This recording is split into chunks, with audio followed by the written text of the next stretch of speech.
Bonjour à tous, c'est Yann, on se retrouve aujourd'hui pour une toute nouvelle vidéo. Donc aujourd'hui, nous allons voir la base de stockage des crypto-monnaies pour moi à l'heure actuelle.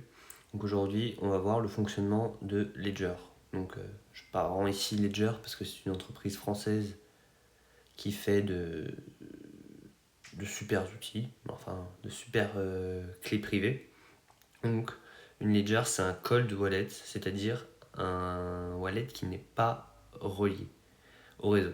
Donc ça va être une petite clé, donc comme je vous ai mis comme dessin, donc c'est pas une clé comme ça évidemment, mais c'est une petite clé qui va vous permettre d'avoir l'accès à toutes vos crypto-monnaies. Donc sur Ledger, vous pouvez stocker aussi bien Bitcoin qu'Ethereum, que Solana, Matic, toutes vos crypto-monnaies. Donc comment ça marche? Donc déjà, quand vous allez acheter votre Ledger, vous allez avoir donc votre clé et aussi une phrase de 24 mots à retenir. Donc à retenir, bien sûr, que je vous conseille, c'est de la noter sur... il y a des bouts de papier qui sont fournis avec la Ledger qui permettent de recopier vos 24 mots dessus. Et à ces papiers, bien les cacher puisque ces 24 mots, ce sont la clé de votre wallet. Donc pour accéder à votre wallet, vous aurez besoin soit de votre Ledger. Donc si vous perdez votre Ledger ou que vous ne vous souvenez plus du code PIN, vous allez pouvoir récupérer votre wallet grâce aux 24 mots. Donc les 24 mots, c'est juste une mesure de précaution. Mais notez-les bien et cachez-les bien chez vous. Donc comment on l'utilise? Donc la Ledger, en fait, les clés, vos cryptos ne sont pas stockés sur votre Ledger. Parce que ça veut dire que si vous perdez votre Ledger, vous perdez vos cryptos. Ce n'est pas le cas. Vos cryptos sont stockés dans la blockchain, donc directement si vous avez des bitcoins sur le réseau Bitcoin, directement sur le réseau Ethereum si vous possédez des Ethereum.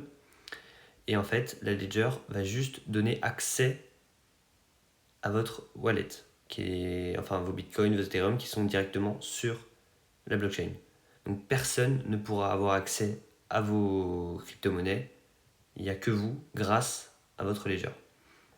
Donc en fait, par exemple, si vous vous retrouvez vous voulez envoyer des bitcoins à quelqu'un, donc vous allez aller sur votre ledger et vous allez taper l'adresse du destinataire et ensuite vous allez devoir toucher votre ledger, donc marquer autoriser l'accès et ensuite autoriser la transaction. Donc si vous voulez envoyer de l'argent à X, vous allez utiliser votre clé privée Ledger, autoriser la transaction et X va recevoir les bitcoins.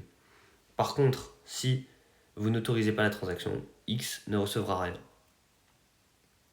Donc il faut absolument que vous signiez la transaction en dehors du réseau grâce à une petite pratique. Donc cliquez sur deux boutons sur votre ledger pour autoriser la transaction.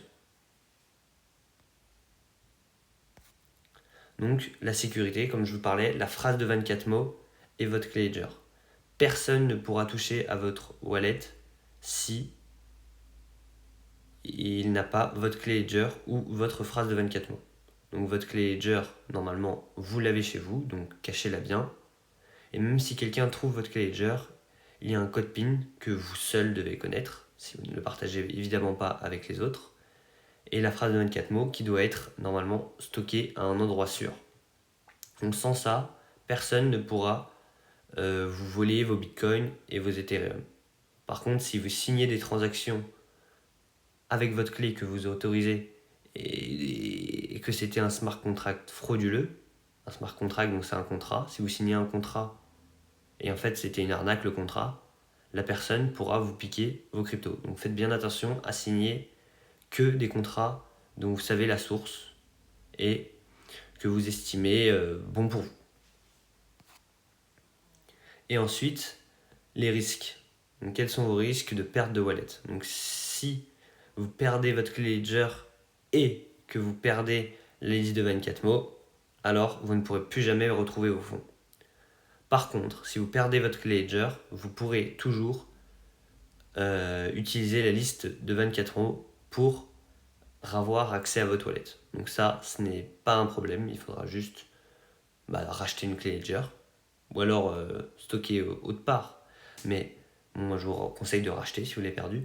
Et par contre, si vous perdez votre phrase de 24 mots, ce que je vous conseille, c'est d'acheter une nouvelle Ledger, pareil, et de transférer vos fonds sur la nouvelle Ledger pour avoir accès. Parce que si votre clé ne marche plus, ou que votre clé est perdue, cassée ou inutilisable, vous perdrez totalement vos cryptos qui sont sur ce wallet.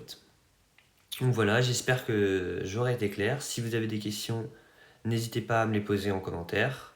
Si la vidéo vous a plu, lâchez un petit pouce bleu. Et pour tous ceux qui veulent commander une clé Ledger, pour ceux qui n'en ont pas, le lien sera en description. Peace.